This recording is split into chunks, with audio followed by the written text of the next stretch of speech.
ওই শোনো, পায়ে ব্যথা পেয়েছো কি করে? পড়ে গিয়ে। আচ্ছা বুঝলাম, আঙ্গুল কাটলো কি করে? সবজি কাটতে গিয়ে। বাহ, মন কই থাকে? তোমার কাছে। সব দোষ তোমার। সারাদিন তো তুমি আমার মনে ঘোরপাক খাও, তো আমার কি দোষ? আচ্ছা তাই না? হুম।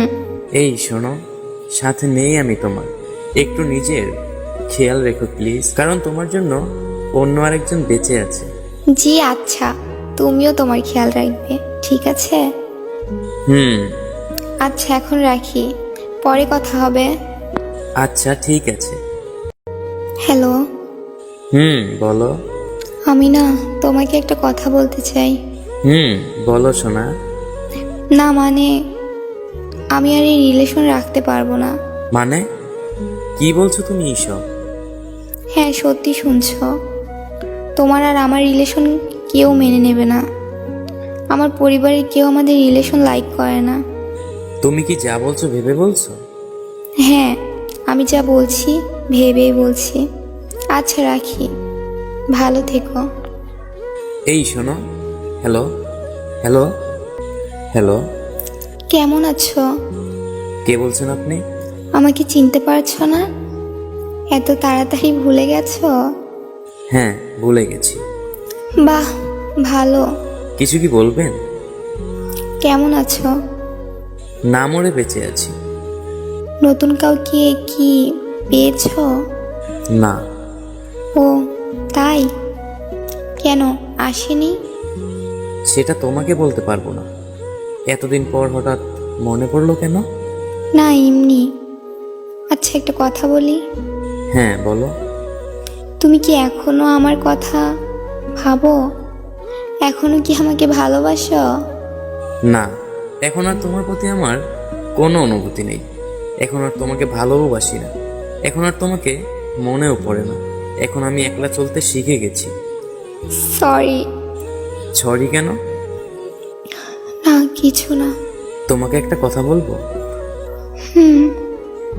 বলো। আমি কি দোষ করেছিলাম যে আমাকে ছেড়ে অন্য একজনের হাত ধরে চলে গেলে? আমার কি অপরাধ ছিল যে আমাকে এত কষ্ট দিলে? আমার জীবনটা তো নষ্ট করেছো, কিন্তু এখন যে তোমার জীবনে আছে তাকে কষ্ট দিও না। আচ্ছা, এখন যদি আমি তোমার জীবনে ফিরে আসতে চাই তাহলে কি করবে? শোনো, আমি এমন একটা ছেলে যে আমাকে পাবে সে খুব লাকি। আর তুমি তো আমাকে পেয়েও হারিয়েছো। তোমার মতো বোকা আর হয় না। তুমি আমাকে ঠকিয়েছো, তার মানে আমি বোকা নই। আমি বিশ্বাস করেছি তাই ঠকেছি। আচ্ছা এখন রাখছি। প্লিজ ফিরে এসো, আমি তোমাকে ছাড়া থাকতে পারবো না।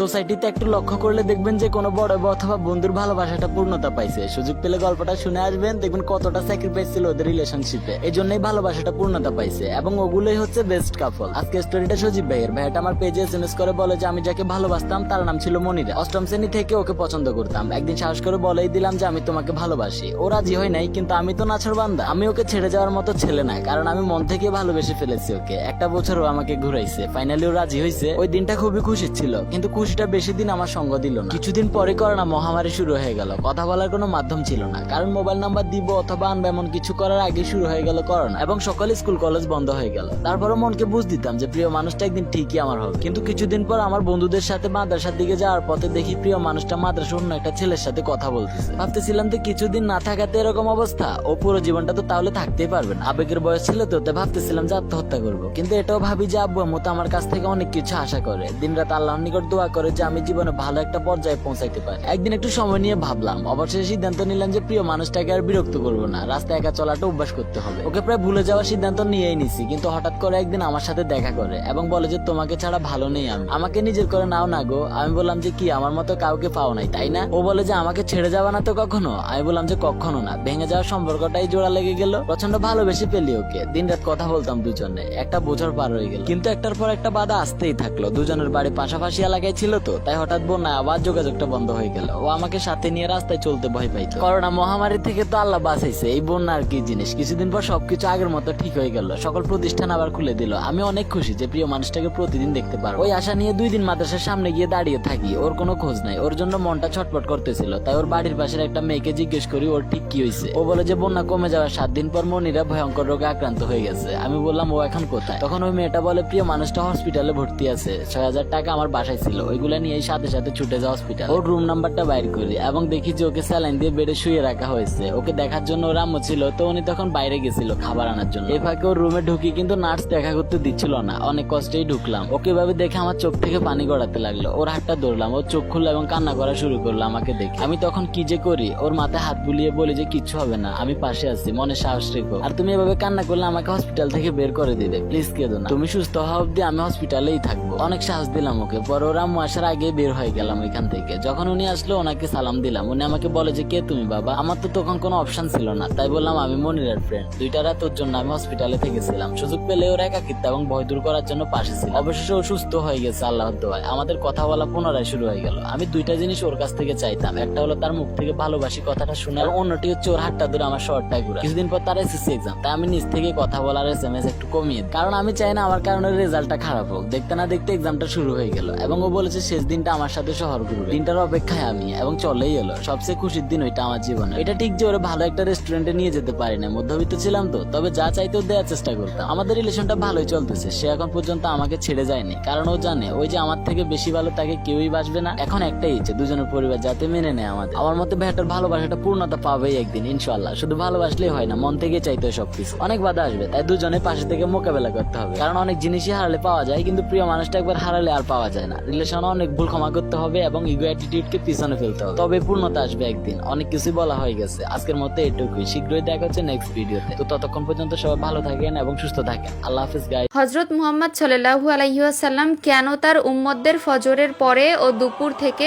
আসর এবং আসর থেকে মাগরিবের মধ্যবর্তী সময়ে ঘুমাতে নিষেধ করেছে তা নিয়েও গবেষণা করেছে আধুনিক বিজ্ঞান। শুধু তাই নয়, বর্তমান বিজ্ঞান আল্লাহর রাসূলের জীবন ঘনিষ্ঠ প্রত্যেকটি উপদেশ নিয়ে বিস্তর গবেষণা করে খুঁজে পেয়েছে এক আশ্চর্য বৈজ্ঞানিক সূত্র। তবে বিজ্ঞানীরা প্রিয় নবীর এই উপদেশগুলোর উপর গবেষণা করে কি বৈজ্ঞানিক তথ্য পেয়েছে তাই জানাবো আজকের ভিডিওতে। আপনি যদি হযরত মুহাম্মদ সাল্লাল্লাহু আলাইহি ওয়াসাল্লামের উম্মত হয়ে নিজেকে ধন্য মনে করেন, অবশ্যই আলহামদুলিল্লাহ কমেন্ট করবেন যে আমরা এমন একজন নবী পেয়েছি যিনি তার একজন উম্মতকে রেখেও জান্নাতে প্রবেশ করবে না। সুবহানাল্লাহ। আপনি যদি মুসলিম হয়ে থাকেন, অবশ্যই আজকের ভিডিওটি আপনার দেখা অত্যন্ত জরুরি। আপনার ভেতরে যদি ন্যূনতম ঈমান থাকে, তাহলে আজকের ভিডিওটির ফজিলত আপনি বুঝতে পারবেন এবং ইসলামের প্রতি ও প্রিয় নবীর প্রতি আপনার ভালোবাসা ও ধারণা 1000 গুণ বেড়ে যাবে ইনশাআল্লাহ। একটি স্বাস্থ্যবিজ্ঞান ও মনোবিজ্ঞান প্রিয় নবীর প্রত্যেকটি কথাই সত্য প্রমাণ করেছে।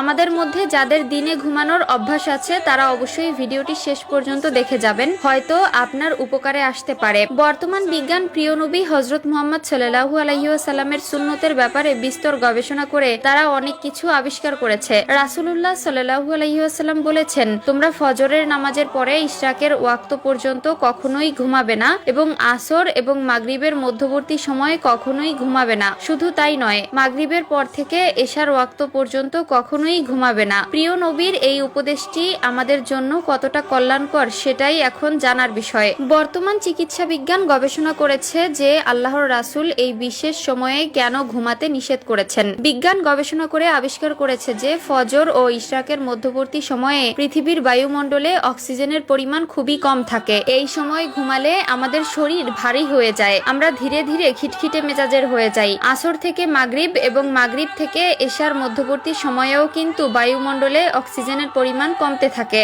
আর বিজ্ঞান দ্বারা প্রমাণিত যে স্বল্প অক্সিজেনের মধ্যে যদি মানুষ ঘুমায়, তাহলে সেই ব্যক্তির মানসিক ও শারীরিক স্বাস্থ্যের জন্য মারাত্মক ক্ষতিকর। বিশেষ করে একজন মানুষের মানসিক অবস্থার পর্যাপ্ত পরিমাণের অবনতি ঘটে। বিজ্ঞানীরা প্রমাণ করেছে আল্লাহর রাসূলের বলা প্রত্যেকটি উপদেশ তার উম্মতের জন্য 100% কার্যকর। শুধু তাই নয়, এই সময়গুলো ঘুমালে 10টি মারাত্মক রোগ হওয়ার সম্ভাবনা থাকে। অতএব এই সময়টি আমাদের মোটেও ঘুমানো উচিত নয়। এই নিয়ম মেনে চললে আপনি সারা জীবন সুস্থ থাকবেন ইনশাআল্লাহ। রাসূলুল্লাহ সাল্লাল্লাহু আলাইহি ওয়াসাল্লাম আরো বলেছেন, তোমরা দুর্গন্ধযুক্ত ও নোংরা লোকদের থেকে দূরে থাকবে, তাদের সাথে কখনোই বসবে না, বিশেষ করে যাদের শরীর থেকে দুর্গন্ধ আসে সেই সকল লোকদের এড়িয়ে চলতে আদেশ দিয়েছে আমাদের মায়ার নবী হযরত মুহাম্মদ সাল্লাল্লাহু আলাইহি ওয়াসাল্লাম। আধুনিক বিজ্ঞান বলছেন সুস্থ থাকতে হলে ইসলাম অনুযায়ী চলতে হবে, তাহলেই তো আল্লাহ নিজেই তার বান্দাদের হেফাজত করবেন। ইন্ডিয়াতে একটা হিন্দু বখাটে ছেলে একটা মুসলিম মাদ্রাসার মেয়েকে প্রতিদিন ফলো করত। এইভাবে প্রায় 2 বছর ধরে সেই হিন্দু ছেলেটা মেয়েটিকে ফলো করতে থাকে।